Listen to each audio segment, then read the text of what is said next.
Hello,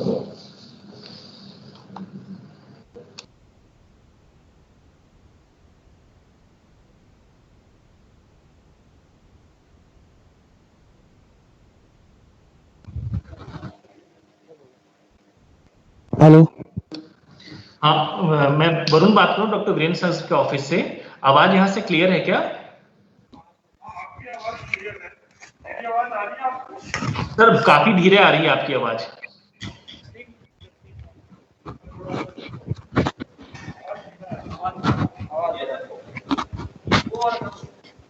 एक बंद करना, एक म्यूट करना, दोनों क्रॉस नहीं कटेगा। अब आवाज आ रही है? अभी भी मतलब आवाज जो आ तो रही, अभी थोड़ी सी बेटर है, थोड़ी सी बेटर है। अब आ रही है कुछ? हाँ ये बेटर है, okay, it's better. Upon start कर सकते हैं?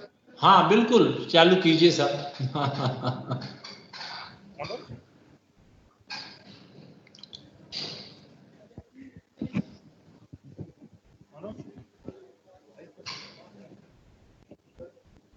डॉक्टर साहब, सबसे पहले तो आपको बहुत बहुत धन्यवाद कि आप ने हम लोगों को समय दिया। इतना आप लोग जो हालात बनी हुई है पूरे देश के अंदर, और जिस तरह हर व्यक्ति की आपसे आशा है कि आप उनको कुछ न कुछ समय दो, कुछ न कुछ सलाह दो, पर आपने जो हम लोग अंतिम पंक्ति में बैठे हुए लोग हैं, जो बिल्कुल गांव के अंदर बैठे हुए हैं, ढाणियों में बैठे हुए हैं, उन लोगों को आज आपने प्राथमिकता से समय दिया, उसके लिए आपका बहुत बहुत धन्यवाद। डॉक्टर साहब, मेरे साथ पूरा ये बाइतू कोविड सेंटर का परिवार बैठा है, डॉक्टर्स भी बैठे हैं, नर्सिंग स्टाफ भी बैठे हैं। तो सबसे पहले तो यहाँ हम लोग कर क्या रहे हैं, इसके इंचार्ज है डॉक्टर जोगेश। मैं चाहूंगा कि 2 मिनट आप हम लोग यहाँ कर क्या रहे हैं वो आपको अगर पता रहेगा तो आप हमें अच्छी सलाह दे पाओगे कि आगे कैसे हम इसको बेहतर कर सकें। तो डॉक्टर जोगेश। Sir good afternoon. नमस्ते जी सर, हमारे कोविड सेंटर में अभी तक हमने 160 से अबव पेशेंट्स का 10 डेज के अंदर ट्रीटमेंट किया है। उनमें से 60 पेशेंट्स हमने डिस्चार्ज कर दिए और 7-8 पेशेंट रेफर हुए हैं और 6 डेथ है हमारे पास में सर। सर अभी जो प्रेजेंट टाइम है मेरे पास में सर 72 पेशेंट एडमिट है। इन 72 में से सर 30 पेशेंट है जो ऑक्सीजन के ऊपर चल रहे हैं और बाकी सर ओरल और इंजेक्टेबल ट्रीटमेंट पे चल रहे हैं। जो 32 ऑक्सीजन पे हैं उनमें से सर मेरे पास में 3 पेशेंट कंसनट्रेटर पे है, 6 नेजल प्रोन पे है, 10 ऑक्सीजन मास्क पे है, 8 हाई फ्लो पे है सर, और 1 पेशेंट NIV पे है और 1 बेन सर्किट पे लिया हुआ है सर। अभी जो सर हम लोग कर रहे हैं वो सर जैसे हमारे पास में जो माइल्ड केसेस आ रहे हैं जिनका सेचुरेशन 88 to 93, 94 के बीच में रहा है, उन्हें सर हम सिम्टोमेटिक ट्रीटमेंट दे रहे हैं। अगर उनकी CBC में कुछ काउंट्स वगैरह इन्फेक्शन है तो एंटीबायोटिक दे रहे हैं, अदरवाइज सिम्टोमेटिक है, उसको कॉफ है तो स्टेरॉइड जरूर यूज कर रहे हैं, माइल्ड टू मॉडरेट के अंदर डेक्सोना यूज कर रहे हैं। और जो हमारा उन केसेस के अंदर सर हमारा प्रोनिंग पे ज़्यादा ध्यान रह रहा है कि पेशेंट को प्रोन पोजीशन करवा रहे हैं और उनकी डाइट वगैरह और थोड़ा सा उनका मोटिवेशन कर रहे हैं। जो इसके अदर पेशेंट्स हमारे साथ में जो जुड़ रहे हैं आ रहे हैं, जैसे उनका सेचुरेशन 82, 85, 88, 86 के अराउंड है, उनको सर हम कंसंट्रेटर और नेजल प्रोन पे शिफ्ट कर रहे हैं। 80 से नीचे वालों को सर ऑक्सीजन मास्क और 70 to 80 के बीच वाले हाई फ्लो पे ले रहे हैं सर। अब जो कैटेगरीज आ रही है सर उनके अंदर जो हमारा ट्रीटमेंट का जो सर प्लान रहता है वो एंटीबायोटिक, हायर एंटीबायोटिक पे हम बिल्कुल नहीं जा रहे हैं। अगर काउंट्स किसी के बढ़ रहे हैं तो ही एंटीबायोटिक यूज हो रही है, अदरवाइज स्टेरॉइड के अंदर सर माइल्ड टू मॉडरेट के अंदर हम डेक्सोना प्रोवाइड करवा रहे हैं, मॉडरेट टू सीवियर के अंदर मेथाइलप्रिडोनिल दे रहे हैं। कुछ केसेस के अंदर जो यंग पेशेंट है और सडन डिटोरेट हो रहे हैं, डिसेचुरेट हो रहे हैं, उनको रेमडेसिविर के इंजेक्शन भी लग रहे हैं सर। और बाकी सर फ्लूइड्स जिनको नीड है उनको फ्लूइड्स दे रहे हैं। और पेशेंट्स की अभी हमारे पास जो जांचों की अवेलेबिलिटी है उसके अकॉर्डिंग जो पेशेंट CT करवा के आ रहा है ऑलरेडी वो ठीक है, बाकी RT-PCR हम करवा रहे हैं और पेशेंट की डेली CBC हो रही है, ब्लड शुगर हो रहा है। जी सर, थैंक यू। सबसे पहले तो आप बायतू के चिकित्सा योद्धाओं को मेरा सलाम। अभी जैसे डॉक्टर जोगेश ने बताया, प्रैक्टिकली आप जो कर रहे हो वो एक बढ़िया से बढ़िया सेंटर के ऊपर जो बैठे हुए जो चिकित्सा चल रही है वैसी अच्छी चिकित्सा आप कर रहे हो। और इसमें जो सबसे इम्पोर्टेंट जो चिकित्सा की जरूरत होती है वो होता है जोश, और आप लोगों के अंदर जोश देखते ही बन रहा है, बॉडी लैंग्वेज दिख रही है, साथ के अंदर जैसे डॉक्टर साहब बोले और ये आपने जो बात कही। दोस्तों ये एक तरह से प्रलय जैसा समय है, यदि कोई प्रलय होती होगी किसी तरह की तो संभवतया ये एक तरह का प्रलय जैसी चीज है। और इसके अंदर जो सबसे इम्पोर्टेंट और सबसे अच्छी इमीडिएट जो पेशेंट को चाहिए, जिसको हम कह सकते हैं लाइफ सेविंग, वो है ऑक्सीजन। और ऑक्सीजन जैसा आपके पास में ऑक्सीजन कंसंट्रेटर है, तो मेरे ख्याल से मेजोरिटी ऑफ द पेशेंट तो ऑक्सीजन कंसंट्रेटर जिनको 5 लीटर से कम, और यदि 10 लीटर वाला है तो 10 लीटर से ज़्यादा कम ही लोगों को जरूरत पड़ती है। वो एक बात। दूसरी, आपने बड़ी अच्छी बात कही कि प्रोन पोजीशन पे आप बहुत जोर देते हो। प्रोन पोजीशन बहुत इंपॉर्टेंट है, विशेष तौर से यदि हम 12 घंटे प्रोन पोजीशन रखते हैं, 24 घंटे में 12 घंटे अलग अलग टाइम पे, कभी 2 घंटे कभी 1 घंटे ऐसे करके, तो ये पेशेंट की जो ऑक्सीजन सैचुरेशन को काफी अच्छा मेंटेन कर सकते हैं। तो एक बात तो जो अपन लाइफ सेविंग ड्रग के अंदर जो आप प्लेंटी यूज कर रहे हो, एंड ऑक्सीजन के साथ के अंदर आप जैसे जो उसी तरह कर रहे होगे भाई, लो के अंदर नेजल प्रोंग लगा दिया, फिर मास्क लगा दिया, फिर उसके साथ में एनआरबीएम लगा दिया, उस तरह से, तो that is good thing. Drug का नाम लिया वो है steroid. Again steroid is life saving, लेकिन स्टीरॉइड के अंदर हम लोग यूज इसको तब करते हैं जब सेकंड वीक के अंदर, यानी 6-7 डेज हो जाते हैं, क्योंकि first week is week of viraemia, जिसके अंदर की वायरस बॉडी के अंदर ट्रेवल करता है, throat, lungs and whole of the body.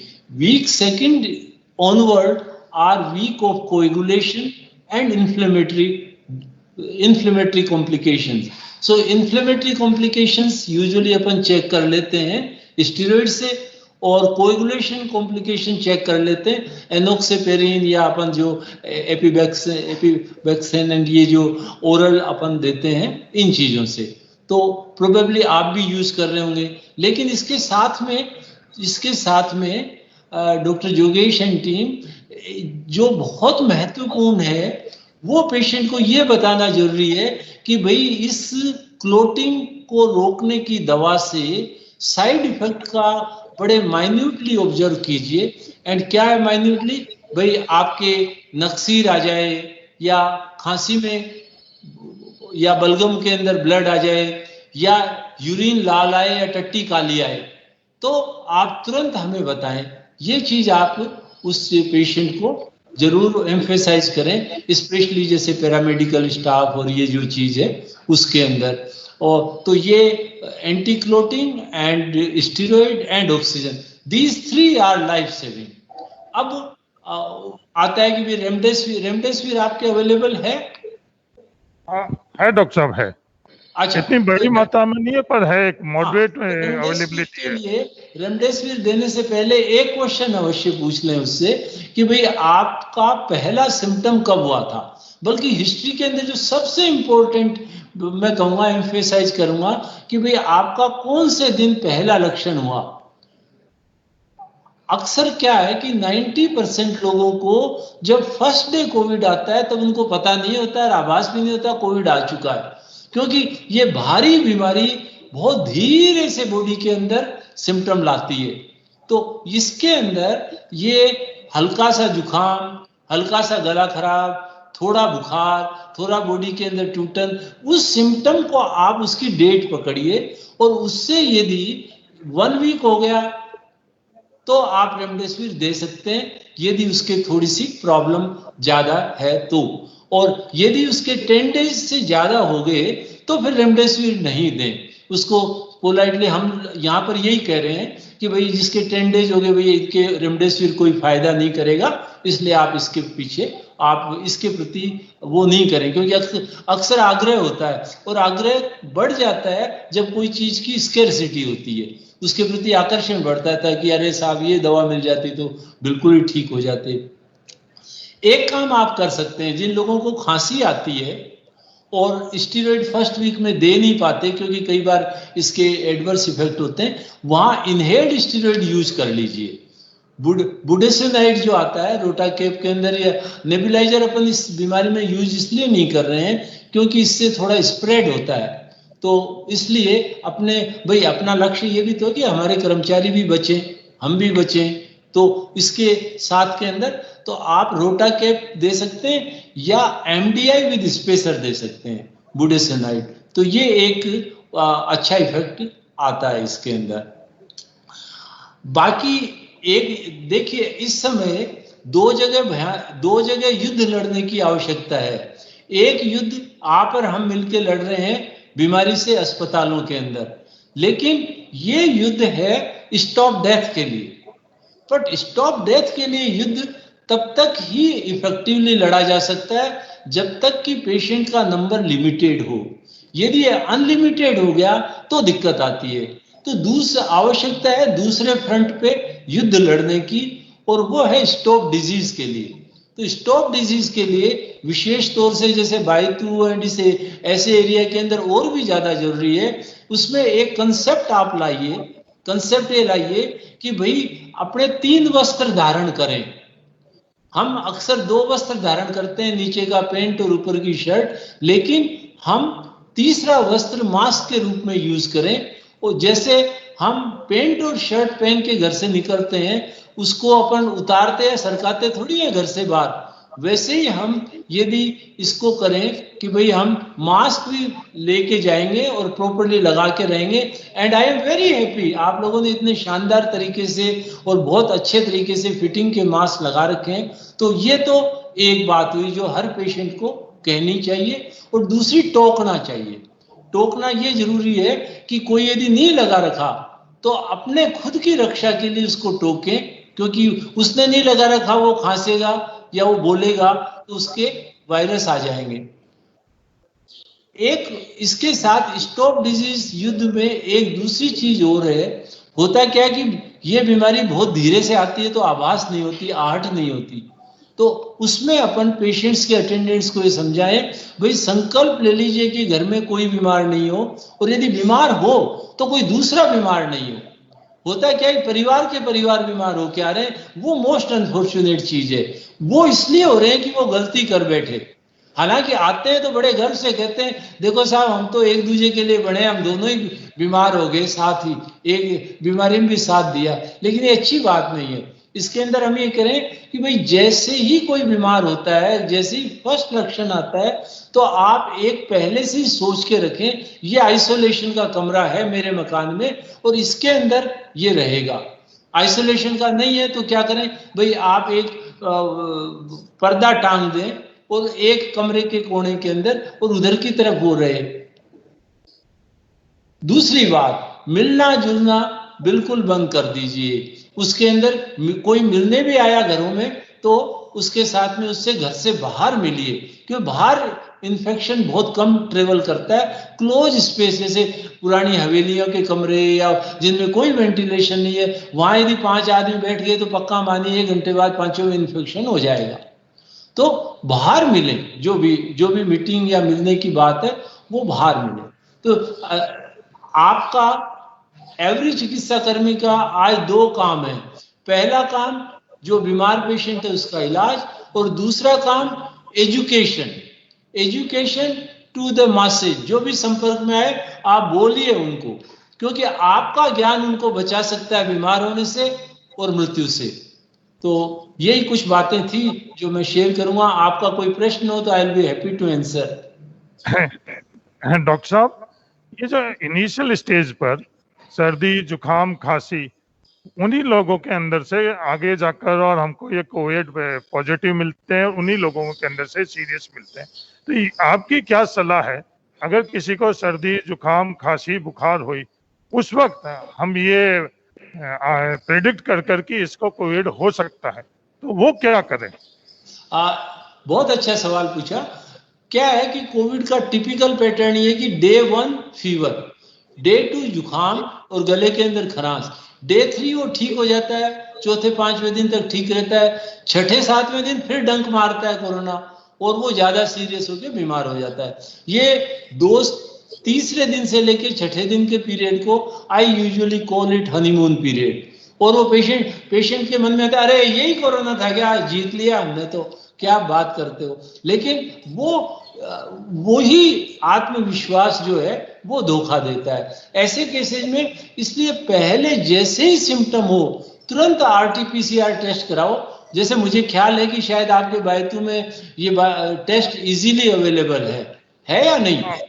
हाँ, तो आप उनको मोटिवेट करो कि जैसे ही पहला सिम्टम आए तुरंत आरटीपीसीआर करो और अपने आप को आइसोलेट कर दो। That is step number 1। अब आपका दूसरा, इसी प्रश्न के अंदर दूसरा भाग ये है कि कैसे पता करें कि ये पेशेंट सीरियस होगा या नहीं। 1, आप उसके सीबीसी और सीआरपी, ये 2 चीज हो जाती है क्या यहाँ? हाँ, हो जाती है डॉक्टर साहब। तो सीबीसी और सीआरपी यदि आपने कर लिया तो उससे हमें पता लग जाएगा कि यदि सीबीसी में लिम्फोसाइट कम है, इयोसिनोफिल 0 है, या वो सीआरपी बढ़ रहा है, मतलब 5 होता है करीब, अपने मानते कि भाई 50 से ज्यादा सिग्निफिकेंट नहीं होता, लेकिन अपन ने यदि 3-3 दिन से 2-3 बार कराया और उसके अंदर वो हायर आया तो एक ट्रेंड आता है कि शायद ये ज्यादा सिक हो सकता है। और सीटी स्कैन है क्या? नहीं, सीटी स्कैन नहीं है डॉक्टर साहब, एक्सरे है। कोई बात नहीं, फर्स्ट वीक में सीटी स्कैन की कोई सिग्निफिकेंस नहीं है। सेकेंड वीक तक वो पेशेंट इतना बीमार हो जाता है जिसको बीमार होना होता है, क्योंकि यूजुअली 5वें दिन से लेके 12वें दिन के बीच में स्थिति बिगड़ती है। तो जो बीमार ज्यादा सीरियस होना होगा वो 5वें 6ठे दिन से लेके और 12वें 13वें दिन तक हो जाएगा। अर्ली हम कैसे पहचाने? चलो ये तो सीटी स्कैन तो बड़ी चीज होगी, तो उसका पहचानने का एक तरीका है कि आपके पास में पल्स ऑक्सीमीटर तो लगभग सब जगह अवेलेबल है। हाँ डॉक्टर साहब है। तो आप क्या करें कि पल्स ऑक्सीमीटर को नाप लें और फिर उसको 6 मिनट फास्ट वॉक करने को कहें। पेशेंट को 6 मिनट तेजी से चलो, जितना तेज चल सकता है, और उसके बाद उसकी सैचुरेशन नापो। यदि वो सैचुरेशन में 4-5% से ज्यादा का फॉल है या वो 92-91 से नीचे आ जाता है तो समझिए कि उसके प्रॉब्लम ज्यादा है। उसका मतलब लंग्स में कह सकते हैं कि सिग्निफिकेंट इन्वॉल्वमेंट आ चुका है। वो एक टिपिकल पेशेंट है जिसको हमें फिर टेकल करना चाहिए, ट्रीट करना चाहिए। डॉक्टर साहब, हमारे सामने सबसे बड़ी चुनौती ये है कि हम सब लोग ढाणियों में रहते हैं और केस देरी से आते हैं हम लोगों के पास, डॉक्टर के पास। वो लोग पहले तो इसको नजरअंदाज कर लेते हैं कि कोई ऐसे सीरियस चीज नहीं है। देरी से आने के कारण वो केसेस सबसे ज्यादा बिगड़ते हैं और वही केसेस जो देरी से आते हैं उनके अंदर ही हम लोग देखते हैं कि डेथ उन्हीं केसेस के अंदर हो रही है। मेरा आह्वान आपसे यही तो है कि स्टॉप डिजीज के अंदर यही चीज है कि जैसे ही पहला लक्षण हो उसको हल्का नहीं माने, जुकाम को जुकाम नहीं माने, बुखार को बुखार नहीं माने, हर जुकाम को कोरोना माने, हर बुखार को कोरोना माने। जब तक आरटीपीसीआर ना कहे तब तक हर जुकाम और हर बुखार और हर हाथ पैर में दर्द को कोरोना ही माने। ये मैसेज यदि आपने दे दिया, डिलीवर कर दिया, तो अपन जल्दी पकड़ लेंगे। बल्कि अपन ये एक बात मानो कि जो ग्रामीण अंचलों के अंदर एक मैसेज देने की जरूरत है।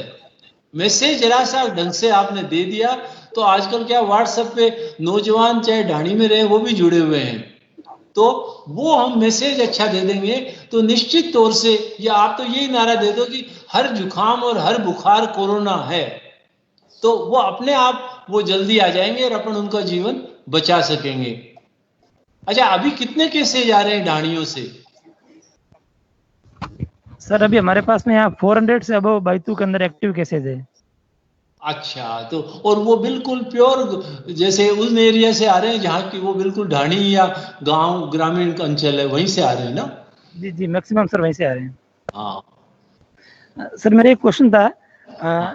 मेरे यहाँ जो 6 डेथ हुई उनमें से 3 डेथ ऐसी थी सर जो जिनका एज ग्रुप 35 to 60 के बीच में था, और वो लोग मतलब कॉमन थिंग्स थी उनके अंदर कि patient day 4th day 5th में हमारे पास में आया है और सीवियर कॉफ के साथ आया, उसकी कफिंग बहुत ज़्यादा थी और उसका जब एडमिट कर रहे हैं तो उसका सैचुरेशन 90, 91, 92 पे है और उसको हम स्टेरॉइड पे डाल रहे हैं, एक बार उसकी कॉफ के हिसाब से डेक्सोना दे रहे हैं और अगर ज़्यादा सीवियर हो रहा है तो मिथाइलप्रेडनिसोन भी दे रहे हैं, लेकिन वो डे 2nd पे उसका कफ सबसाइड नहीं हो रहा है, जो उसको ब्रोंकोडायलेटर भी दे रहे हैं, कफ सिरप भी प्रोवाइड करवा रहे हैं। अब हमने पहले बुटासूनाइड यूज़ नहीं कर रहे थे, लास्ट 2 डेज से हमने बुटासूनाइड भी डालना स्टार्ट कर दिया है, लेकिन सर वो पेशेंट सब कुछ करने के बाद में यंग एज ग्रुप वाला पेशेंट डे 2nd पे डिसैचुरेटेड होता है और सडन 90 से ये 55-60 के पास पहुंच जाता है और पूरा सब कुछ देने के बाद में उसे रेमडेसिविर भी उसे अर्ली स्टार्ट कर रहे हैं, उसके बावजूद भी वो पेशेंट डिसैचुरेटेड होता ही जाता है, उसे एनओवी पे लेते हैं, उसको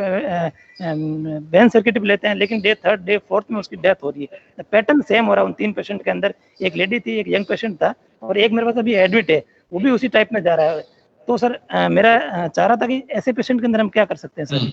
बेटा एक बात बताओ कि ये जो आप डे 2 डे 3 बोल रहे हो, ये इलनेस की है या एडमिशन की है? ये सर एडमिशन की है। हाँ, तो इलनेस की कौन सा डे हुआ? ये 5th 6th डे बताते हैं सर। 5th या 6th? वो पेशेंट बता रहा था, इसका मतलब सर हो सकता है कि 2nd वीक एंटर कर चुका हो।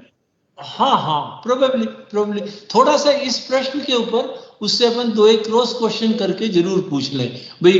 जैसे यूजुअली क्या होता है, हाँ साहब 4-5 दिन से होगा, फिर उनसे पूछते कौन से दिन हुआ, दीतवार को हुआ या सोमवार को हुआ, तो वो आता है, फिर वो 7-8 दिन आ जाते हैं। तो यदि 7-8 डेज आ गए तो आप 2 काम कर सकते हो। आपके पास बाईपैप है? जी सर। हाँ, तो एक तो बाईपैप को अर्ली यूज करो, दूसरी चीज आप स्टीरॉइड पल्स दे सकते हो, जैसे methylprednisolone 250 milligram IV infusion once a day 3 to 7 days। One more thing sir, practically यही चीज है जो कि हम यूज कर सकते हैं इफेक्टिवली। अच्छा, खांसी का जो खांसी आती है, यूजुअली हम यहाँ पर शहद दे रहे हैं उनको, शहद 2 चम्मच आधा कप गर्म पानी में 2 से 3 बार। हमारा जो मैं एसएमएस से रिटायर होके फिर हमने यहाँ नया अस्पताल बनाया, राजस्थान हॉस्पिटल RHL, तो वहाँ इस समय करीब 100 पेशेंट हैं कोविड के। तो उनमें क्योंकि रेफरल सेंटर है तो काफी कॉम्प्लिकेटेड आते हैं, तो उनमें भी लगभग जो आप कर रहे हो लगभग यही चीज यहाँ कर रहे हैं। तो इसलिए आप अपना हौसला बुलंद रखिए। जी sir. One more thing sir, जिन पेशेंट्स को हम स्टेरॉइड पे ले रहे हैं डे 2 डे 3rd पे, सर वो डायबिटिक मतलब नहीं, डायबिटिक तो नहीं मानेंगे, लेकिन उनकी जो रैंडम ब्लड शुगर है वो सर 300-400 से भी अबव जा रही है। और वो पेशेंट है कि जो भी पेशेंट इसके अंदर हैं उन लोगों के अंदर क्या है कि कोरोना है वो भी बढ़ा देता है जो शुगर लेवल, और दूसरी चीज स्टीरॉइड भी बढ़ा देते हैं, स्पेशली स्टीरॉइड जो है वो पोस्ट प्रेंडियल ज्यादा बढ़ाते हैं। तो ऐसे केसेस के अंदर आप मेटिकुलसली इंसुलिन से सिम्टोमेटिक ट्रीट करो। इंसुलिन को plenty of insulin you should use उसका। और वो पेशेंट, अच्छा इसके साथ एक बात और है क्या कि ब्लड शुगर लेवल 500 आ गया, पेशेंट एंड उसके रिलेटिव बहुत ज्यादा एगोनी में आ जाते हैं, तो उनकी प्रॉपर काउंसलिंग करो। शुगर बढ़ना is not dangerous at all. 1 या 2 दिन के लिए बढ़ भी गया तो कोई नहीं, हम इस पे वॉच रख रहे हैं, हम इसको ट्रीट कर रहे हैं, इंसुलिन से ठीक कर देंगे। दूसरे दिन आप बता भी दोगे कल तो 500 था 150 ही आ गया ना, तो ये उसको एम्फेसाइज कर दो। तो इसको हाइपरग्लाइसीमिया को you should treat as a symptom hyperglycaemia. ठीक sir. Last question sir please. तो लास्ट क्यों? जी सर, जो कुछ पेशेंट ऐसे हैं, 2-3 पेशेंट थे जिनको सर हमने 2nd वीक के अंदर वो अपने पास में आए हैं और यंग पेशेंट थे, डिटोरिएट हो रहे थे, डिसैचुरेट ज़्यादा हुए, तो हमने उनको रेमडेसिविर पे लिया।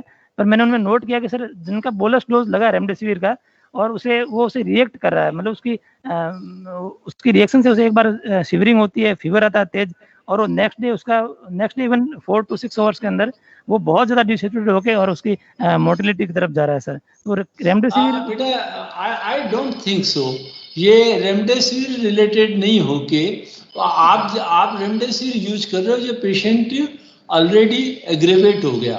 रेमडेसिविर अपन को फर्स्ट वीक में करनी है बेटा। फर्स्ट वीक मीन्स आप अच्छी तरह खोद के हिस्ट्री लो। फर्स्ट सिम्टम से विद इन ए वीक आपको ये जो पेशेंट लगते हैं उनको आप जरूर यूज करो। मतलब जब 1 वर्ष होगी then remdesivir is not going to help. क्यों? क्योंकि आपके जो सिम्टम है वो आ रहे इन्फ्लेमेटरी एंड कोएगुलेशन वाले।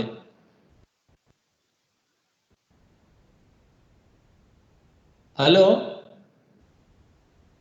M I Audible?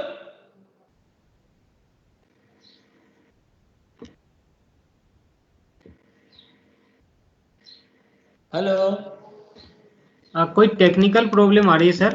अच्छा कोई बात नहीं, कोई बात नहीं। चलो बेटा, अपना टाइम शायद पूरा हो गया। हरीश जी का सुबह फोन आया था और उनका बड़ा आग्रह था कि बात करूं, तो मैंने कहा ठीक है 15 मिनट, लेकिन अपने चलो आधा घंटा निकल गया, पता ही नहीं लगा।